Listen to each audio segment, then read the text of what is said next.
त्रैलोक का आप दर्शन करोगे। बोलो बाल कृष्ण भगवान की। दूसरे पुत्र थे प्रियव्रत।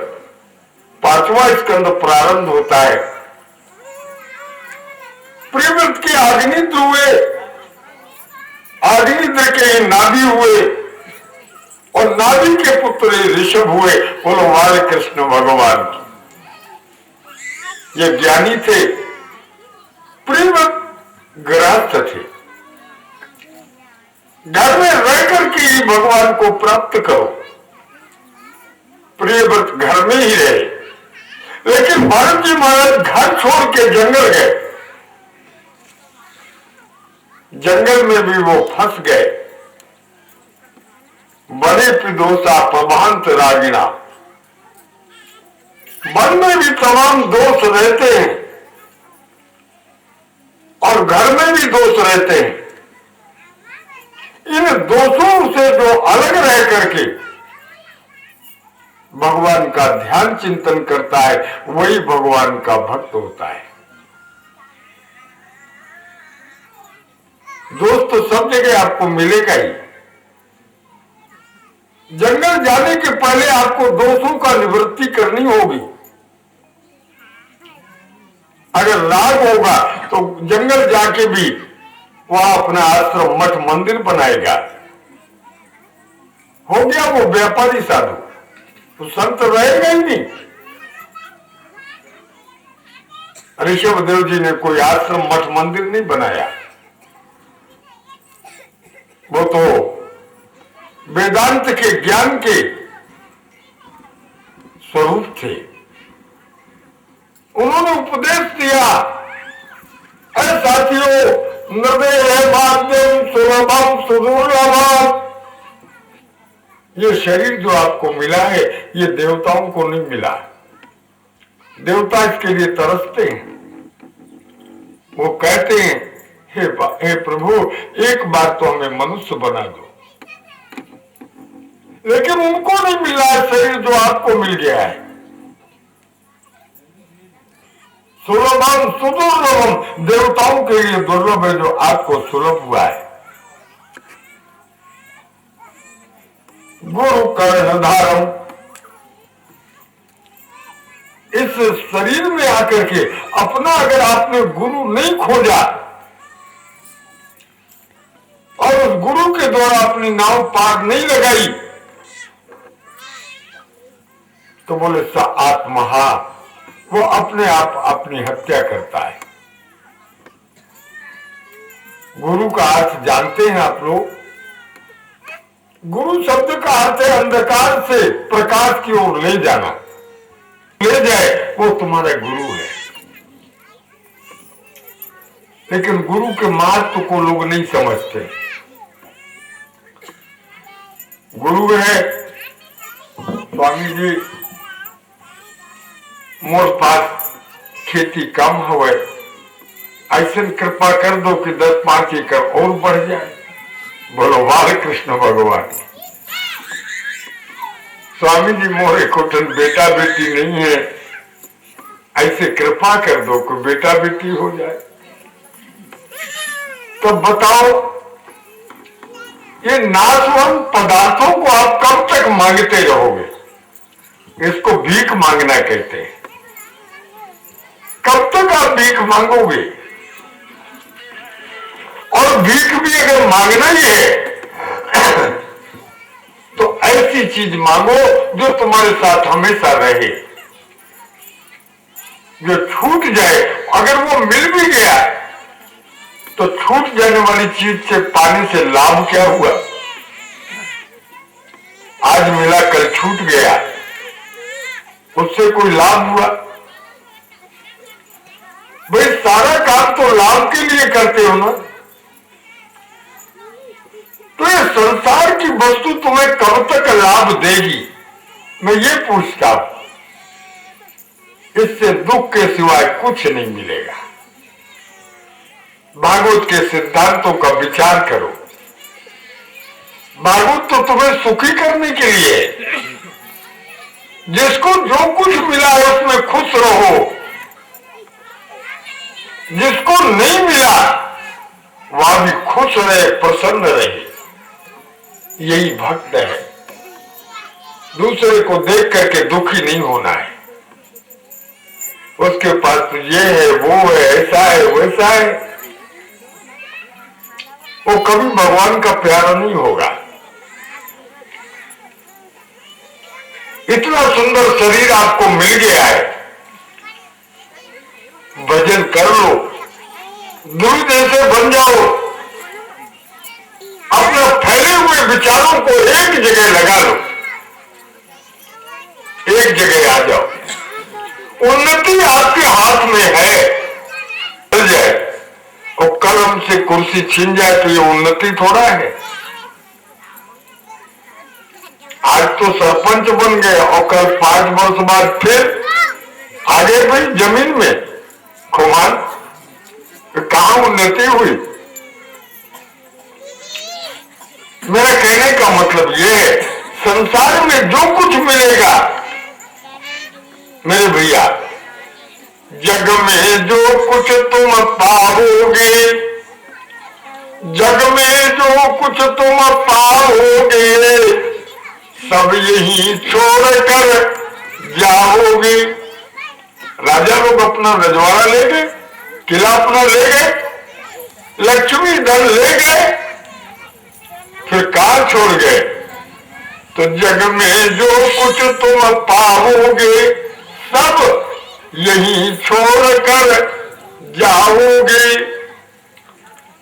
पछताओगे फिर यही सोच कि पुण्यों से जीवन भर न सके। अंत में पछताना रह जाएगा। हमने भगवान को प्राप्त करने का कोई साधन नहीं अपनाया। लेकिन फिर सोचने से क्या होता है? अभी सोचो, समय है, बन लो कठोर या दयावान। अरे मानव हो जाओ तुम सावधान, सावधान हो जाओ। चाहे अपने आप को कठोर बना लो और चाहे कोमल बना लो। और तुम्हारे घर में तो खुद ही कोमल हुए। बोलो बाल कृष्ण भगवान की। कोमल बनो, कठोरता मत लाओ।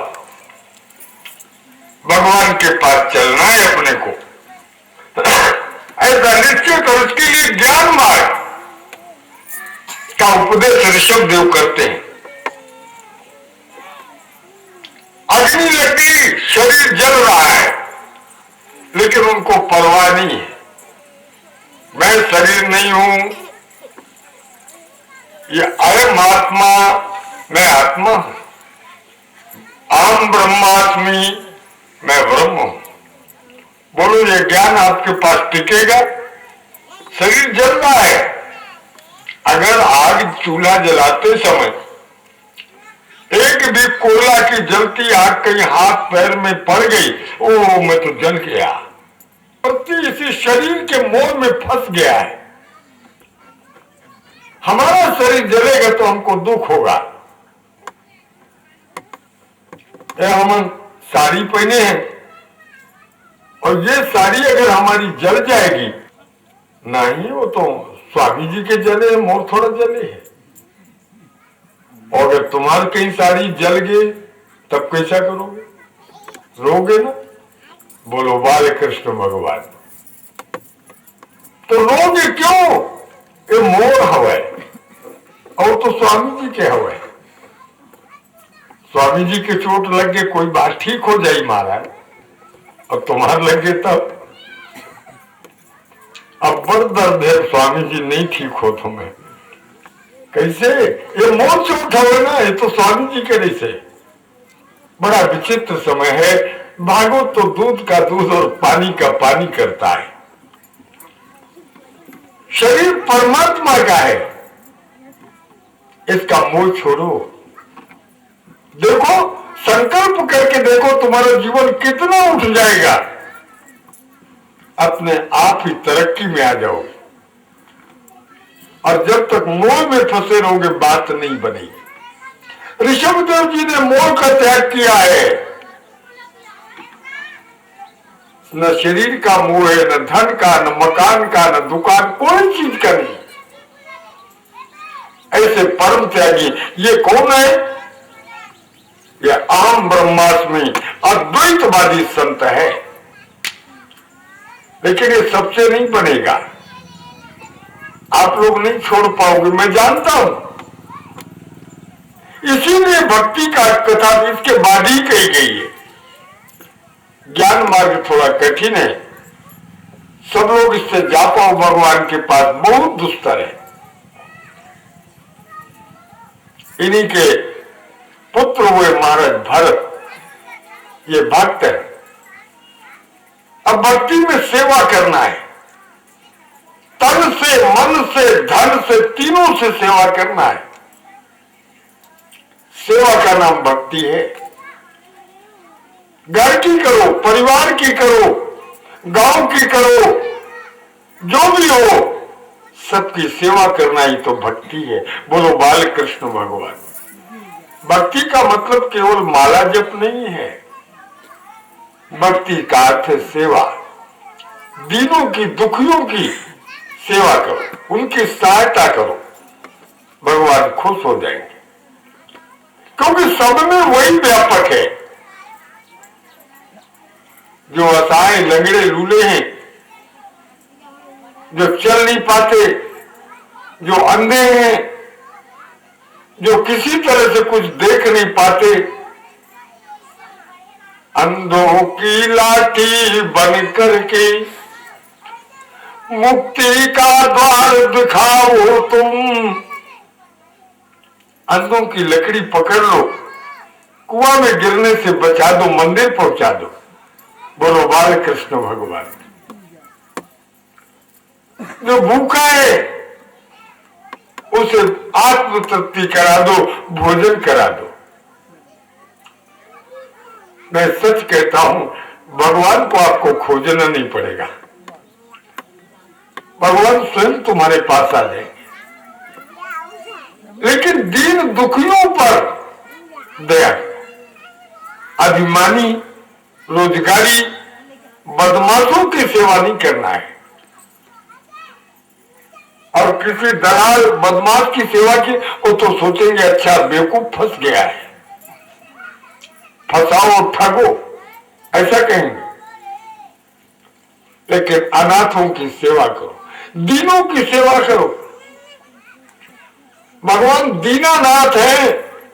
कहीं भी भागवत में, किसी वेद पुराण में धनी का नाथ नहीं कहा।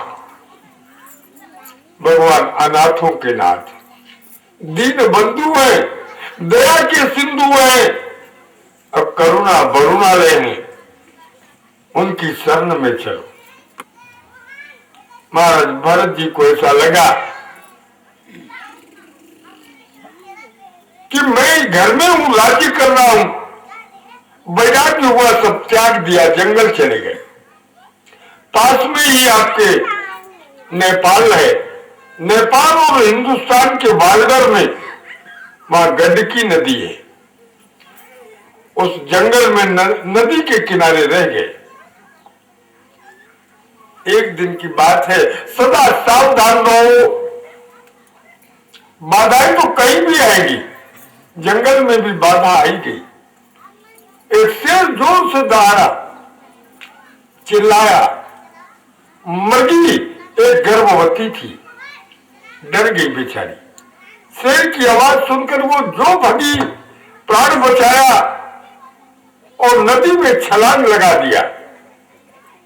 तो गर्भ पूरे दिन का था, ताकत लगने से गर्भ नीचे नदी में गिर गया और वो उस पार तो गई लेकिन तुरंत मर गई। महाराज भरत स्नान कर रहे थे, देखा मृग का बच्चा तड़प रहा है, ऐसे ऐसे जल में हाथ पैर चला रहा है, डूबने लगता, फिर कोशिश करता, भरत की निगाह पड़ गई, जो डूब रहा है उसको बचा लो। दौड़ के गए, उस मृग के बच्चे को ले आए। उस पार गए, देखा तो मां तो मरी हुई पड़ी, इस बच्चे का कौन होगा, साथ ले आए। जंगल में छोड़ दूंगा, कोई जीव उसे मार डालेगा। बेचारे अपने आश्रम में ले आए, पूछा, दूध दही जो कुछ भी उनके पास मिलता वो पहले बच्चे को पिलाते खिलाते। लेकिन बच्चे तो शरारती होते, चाहे पशु का हो चाहे मनुष्य का हो। छोटे छोटे नन्हे मुन्ने, माँ को कहीं जाना है लेकिन छोटा बच्चा लपट गया साड़ी पकड़ के। माँ काम को भूल जाती है और बच्चे को गोद ले लेती है। ये मोह है। बोलो बाल कृष्ण भगवान। भरत जी तो नित्य पूजा पाठ करते थे। शालिग्राम भगवान की पूजा करे थे। मृग का बच्चा है तो कहीं उनका गाल चाटने लगे। वो समाधि में बैठे पर गाल चाटता है, हाथ चाटता है, पेट में कूद जाता है, जांघों में बैठ जाता है। मन आता है तो शालिग्राम की उस मूर्ति को मुंह में दाब के भाग जाता है। महामोह में फंसे हुए महाराज भरत जी दौड़ते हैं। मेरे को मारते नहीं है, मैं तेरे को मारूंगा, तू मेरे को पूजा नहीं करने देता। पूजा कर लेने दे भैया, मान जा। कही मूर्ति मुंह से छिना के ले आते। यही हाल संसार का है। नहीं तो पूजा ये कर पाएंगे। अब नन्ना मुन्ना बच्चा वो रो रहा है, गोद ले लो, तब गोद ले ले कि माँ पूजा कर ले। बोलो बाल कृष्ण भगवान। वो फूल लाती है, माँ फूल लगती, भगवान को चढ़ाएंगे, बच्चा तोड़ तोड़ फेंक रहा है, राधे राधे। लेकिन बच्चे को मारा तो नहीं जा सकता, मोह है ना। रख दे, भगवान को चढ़ाना है। ये भारत की स्थिति नहीं, तुम्हारी सबकी स्थिति बता रहा हूं। पूजा करना है लेकिन अभी तो क्या है, वो सोसाइटी जाना है, वो धान के पैसा लेना है। अब पूजा में मन लगी कि सोसाइटी जाना है। विजय बोलो हरे कृष्ण भगवान। बड़ी बाधाएं संसार में, इतनी बाधाएं। अगर दृढ़ प्रतिज्ञा नहीं है, दृढ़ संकल्प नहीं है तो पूजा नहीं हो पाएगी। पूजा करना है, मन से करना है। बाहर अगर बाधा आती है तो बाहर के विचारों को हटा दो, अंदर के विचारों को बना लो। इन विचारों के साथ मन से पूजा करते रहो। चाहे सोसाइटी जाओ, चाहे शहर जाओ, चाहे खेत में जाओ, चाहे नौकरी में जाओ।